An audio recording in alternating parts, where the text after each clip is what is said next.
Queridos irmãos, queridas irmãs, aqui presentes, aos que nos acompanham pelas redes sociais e também aos desencarnados que vieram acompanhar a nossa explanação. Boa noite, sejam todos muito bem-vindos. Nosso estudo de hoje é a mensagem evangélica, Sofrimento e Jesus. Está no livro Trigo de Deus, psicografia do Divaldo Pereira Franco. O espírito é Amélia Rodrigues. Inicialmente, nós sempre fazemos uma prece. Vamos elevar o nosso pensamento a Deus, a Jesus, e pedir que os nossos mentores, que Jesus permita, e aos mentores dessa casa, nos venham incluir, inspirar e preparar para mais esse conhecimento, para mais essas pérolas que a Amélia Rodrigues nos dispõe. Estejamos sempre com Deus, porque Ele está sempre conosco e em nós. Que assim seja. Assim seja. Mas antes nós vamos para uns avisos paroquiais aqui, paroquianos. Por favor, quem estiver com celular ligado, ou desligar ou deixar no vibracal. Outro aviso: para colaborar com essa casa, porque Jesus disse: nem só de pão vive o homem, mas a matéria precisa da matéria para se manter em pé. E a matéria, que é essa casa aqui, precisa de manutenção. E entre estas manutenções, uma delas é manter a energia ligada, a internet ligada. Tem um custo? Tem.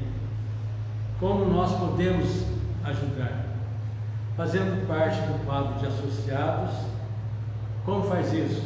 Falando com um dos trabalhadores da casa, fazendo doações de alimentos para as cestas básicas, colocando uma caixa de assistência social, caixa para doações, uma doação, adquirindo produtos do artesanato. Esse artesanato é feito aqui às quartas-feiras, é uma artesanato-terapia,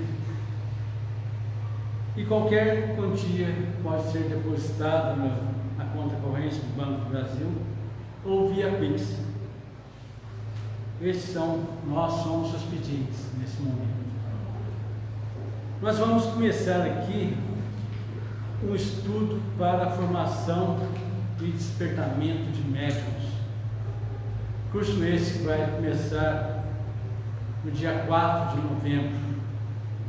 Sem ser esse próximo sábado, o outro, às 17 horas.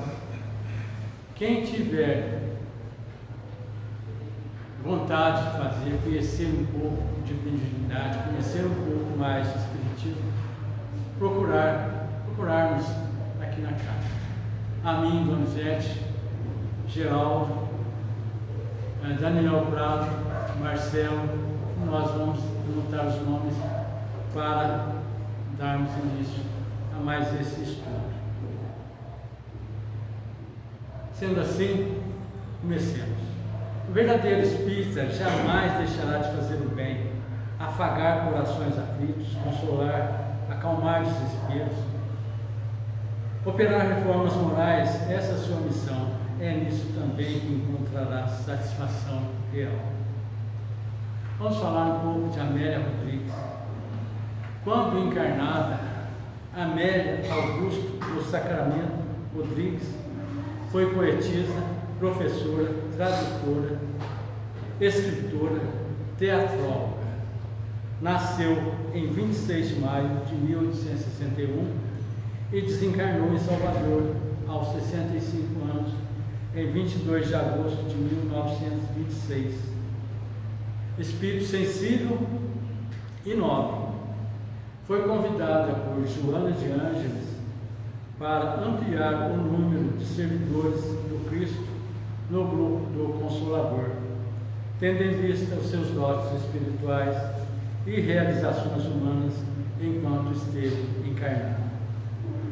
Suas obras retratam de forma poética e rica, foi por isso que eu escolhi esse tema, os momentos do cristianismo primitivo, por meio de narrações centralizadas nos episódios vivenciados por Jesus, que ecoam no tempo das almas mais sensíveis.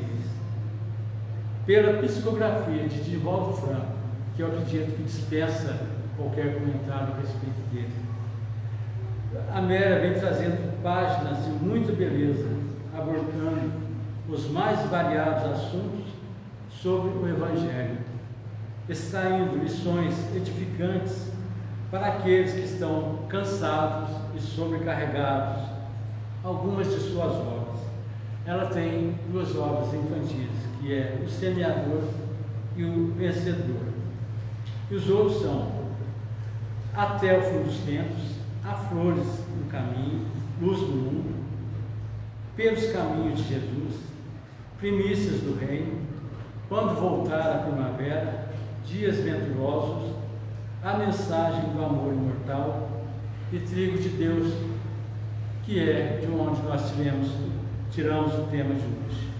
No prefácio ela já anuncia: depois do Cristo, quando o incêndio do amor tomou conta das vidas e os mártires se levantaram para glorificá-lo, colocando sobre os ombros as cruzes dos testemunhos, Inácio de Antioquia, seu discípulo, denunciado e condenado antes de seguir para o holocausto em Roma, declarou: sou trigo de Deus e desejo ser triturado, e os dentes das feras devem moer-me, para que possa ser oferecido como limpo pão de Cristo. Recusou o apoio dos amigos influentes em Roma, que era a capital do Império. A sua maior ambição era a doação total, recordando o seu amado crucificado, cujo madeiro lhe pesava sobre os ombros. E desde então, a aceitação do Evangelho unia a pessoa ao martírio futuro. Hoje ainda é assim. As cruzes mudaram de forma e as suas traves são invisíveis. A fogueira é interior e o circo aumentou as dimensões, alcançando todo o planeta. Fidelidade a Jesus torna-se autoimolação com o sacrifício da renúncia. O trigal agita-se no campo terrestre, mas pouco é o trigo de Deus. O sofrimento faz parte do processo de evolução. Se destaca pelos constrangimentos e esforços que impõe a fim de ser superado. No Evangelho segundo o Espiritismo, capítulo 5, item 18, Lacordaire orienta: todos os que estão neste mundo sofrem, quer estejam no trono ou na miséria, mas poucos sabem sofrer. O sofrimento, predominando nas paisagens terrestres, ainda é recurso que as leis da vida se utilizam para frear a alucinação humana, retemperar o ânimo, aprimorar as arestas morais e trabalhar as imperfeições que prevalecem na natureza animal dos seres. Se atendêssemos às instruções do amor, não haveria falhas, não surgiriam compromissos negativos, não aconteceriam abusos geradores de mecanismos de depuração por meio da dor. Desatentos à lei natural, ao fenômeno do amor, os indivíduos agridem-se, deixam-se arrastar pelas opções do prazer fugidio, embrenham-se no emaranhado das paixões primárias e fortes, nas quais se aturdem, permanecendo por largos períodos em desajustes afetivos. O sofrimento disso resultante propele-os, a esses indivíduos, a novas atitudes restauradoras da harmonia, ensejando-lhes um saudável campo de ação, no qual se desenvolvem as aptidões inatas e aprimoram-nas com o cinzel do estudo, as ferramentas do trabalho edificante, os instrumentos da abnegação. O sofrimento surge quando o amor recua, ou se entorpece, ou tomba, degenerado pelos sentimentos desprezíveis.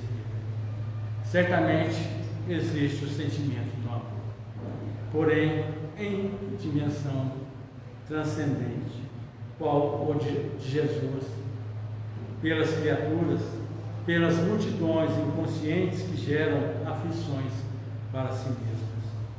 Por isso, a compaixão de Jesus continua infinita, e as dores que lhe são infligidas permanecem como efeito do descaso geral ao seu amor. Genezaré era uma cidade de pequeno porte, sem maior relevo e importância, às margens do mar da Galiléia.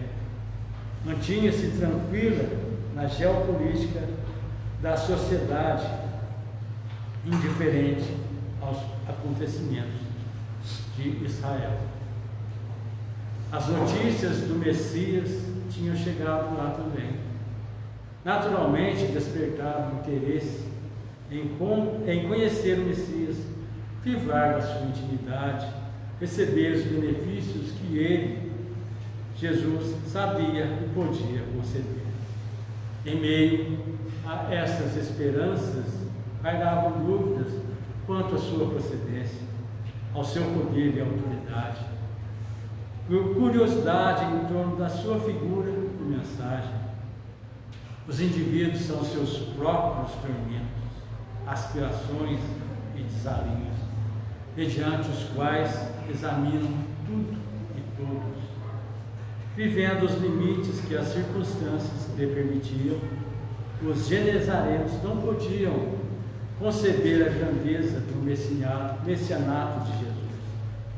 Quando ele e os seus discípulos atravessaram o lago e aproximaram da cidade, houve uma comoção geral.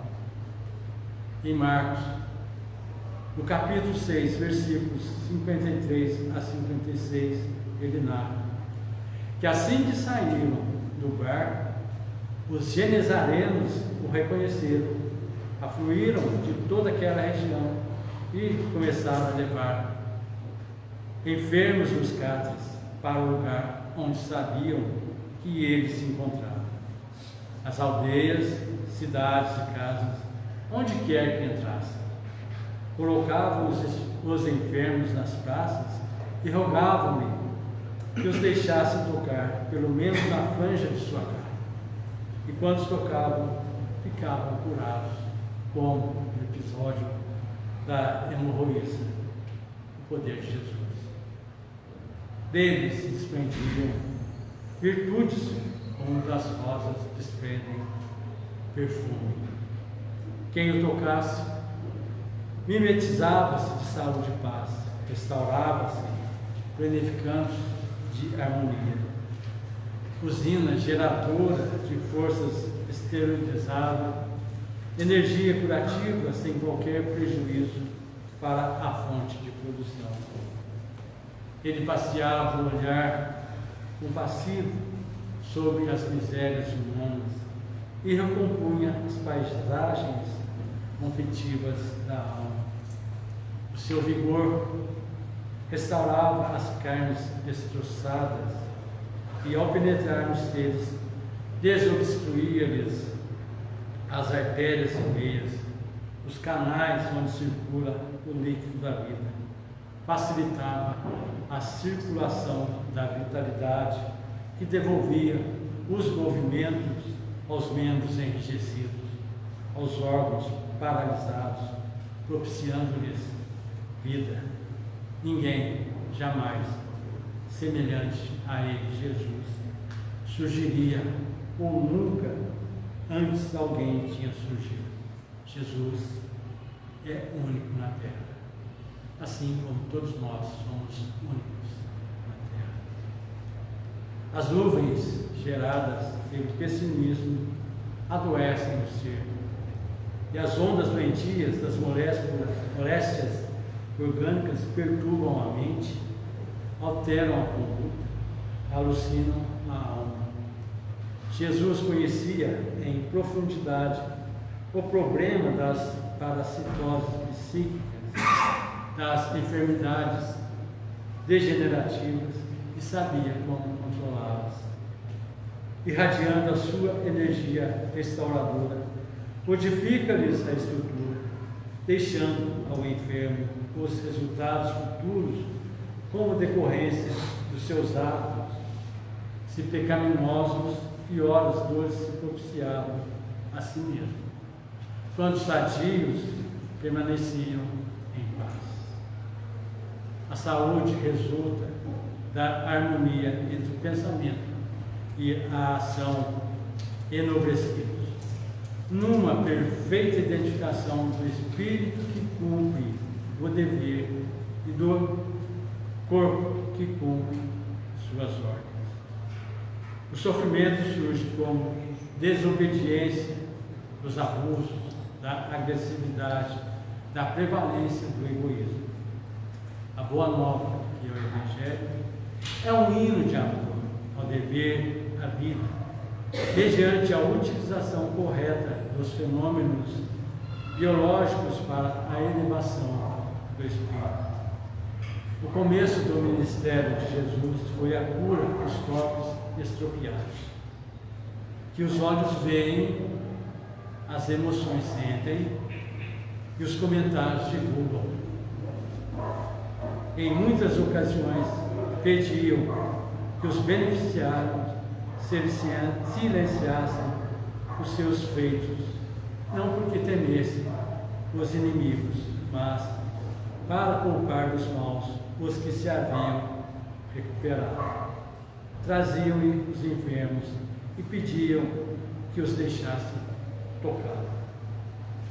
As suas vestes eram condutoras da energia curadora, da força de restauração, como os fios que conduzem a eletricidade ou as ondas que portam as telecomunicações.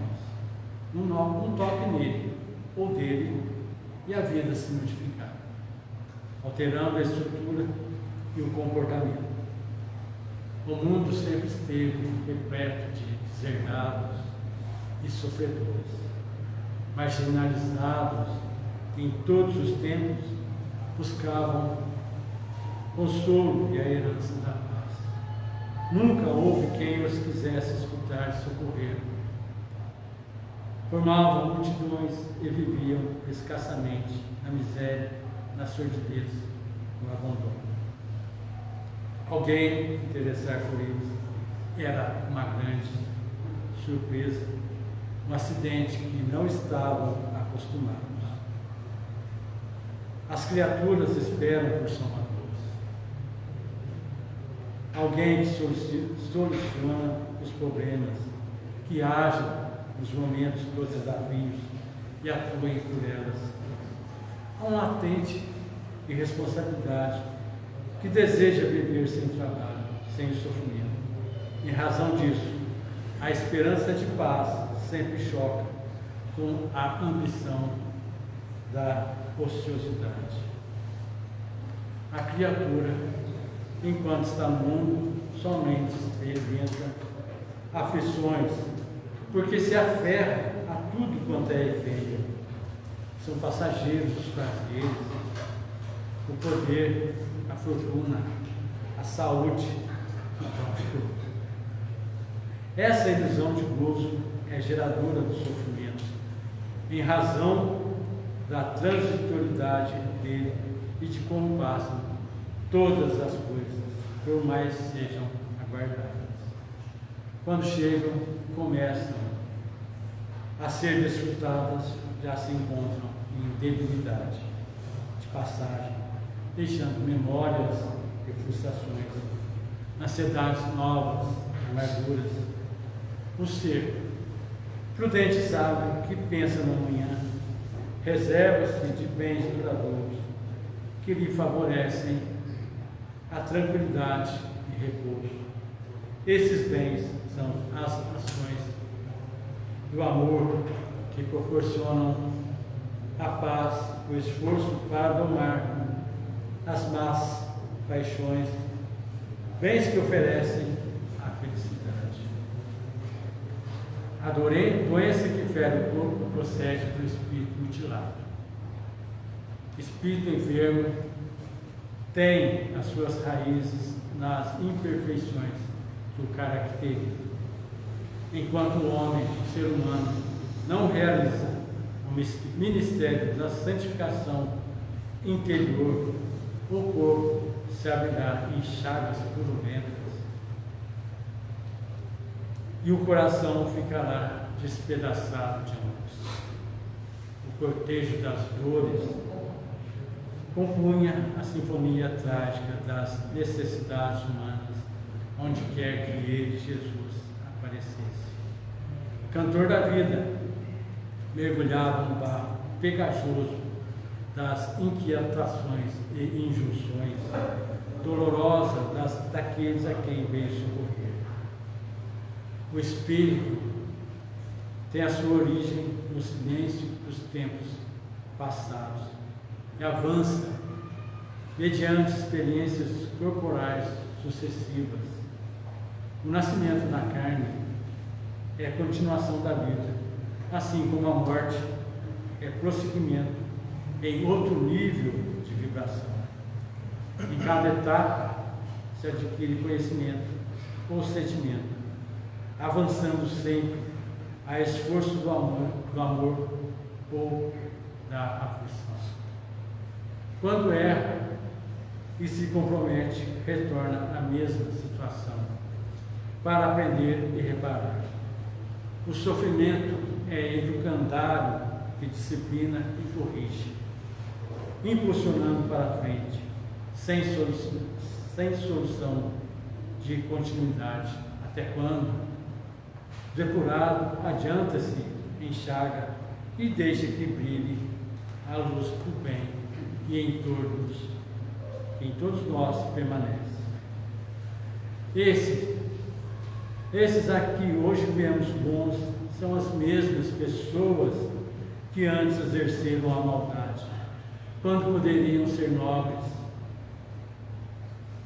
que optaram pelo crime e agora recomeçam o caminho, ao quebrados pelo sofrimento e compreendem a necessidade de elevar-se embora a contributo das aflições.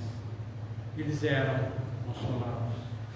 Enquanto isso acontece, o Pai Amantíssimo proporciona aos outros oportunidades de ação dignificante, os quais preferem utilizar prejudicialmente, gerando efeitos tormentosos que vão acontecer no futuro. O tempo é suceder infinito de horas. E como não há pressa na evolução, todos se elevarão mediante a escolha pessoal. Jesus tem ensinado o amor por ser o único processo de viver sem sofrer, sem promover futuras aflições para si mesmo. Todavia, as pessoas, preferindo ignorar a verdade, desejam a saúde para desperdiçá-la, a alegria para jogá-la fora, a paz para convertê-la em conflito. Na sua insensatez, não se detém a meditar na realidade transitória da vida física e a outra realidade, a do ser eterno. Como mudar essa situação? A única solução para o encontro da felicidade é não fazer aos outros o que não gostariam que esse lhe fizesse. E a alternativa é ir a Jesus, todos os que se encontram cansados e aflitos, tomando sobre os ombros o seu fardo e recebendo o seu jugo, pois só assim serão consolados, como está em Mateus capítulo 11, versículos 28 a 30. Assim, todo sofrimento tem em Jesus o seu fim e a oportunidade de mais amplas experiências libertadoras. Sofrimento em Jesus, negação e afirmação da vida, enigma e equação do ser. O trigo trabalhado torna-se pão e outros alimentos. O grão produz o grão. Quando esmagado, propicia a manutenção da vida. Grão é vida. O coração humano, quando ralado pela dor, libera emoções transcendentes, qual o diamante duro que após o brilhado brilha como uma estrela. As resistências morais do ser valem pela forma e grandeza com que suportam as provações e sofrimentos. Ralar o grão é meio para libertar os recursos nutrientes que nele dormem.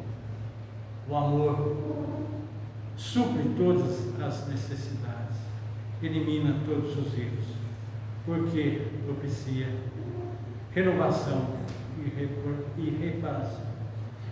O amor é o perene amanhecer após as sombras ameaçadoras. E nesse nosso planeta tão sofrido, cheio de sofrimento e dores, nós necessitamos irradiar amor, sermos amor, propiciar amor. O fato de estarmos aqui também é um ato de amor. Vocês que estão me ouvindo agora, me assistindo agora, estão praticando um ato de amor, não para mim. Como dizia o Chico, ele se autodominava, denominava um cisco de Deus, eu Donizete menos que um cisco.